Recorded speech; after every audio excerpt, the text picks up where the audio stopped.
10वी आणि 12वीच्या परीक्षांवर बहिष्कार टाकण्याचा इशारा महाराष्ट्र राज्य शिक्षण संस्था महामंडळाने दिलाय। प्रलंबित मागण्या पूर्ण न केल्यास बोर्डाच्या परीक्षांसाठी इमारती आणि कर्मचारी उपलब्ध करून देणार नाही अशी भूमिका महामंडळाने घेतली आहे।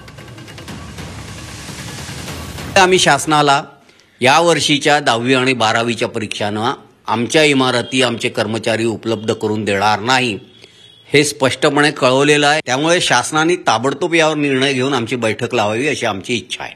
ती जर लावली नाही तर आम्ही प्रॅक्टिकलची परीक्षा होऊ देणार नाही।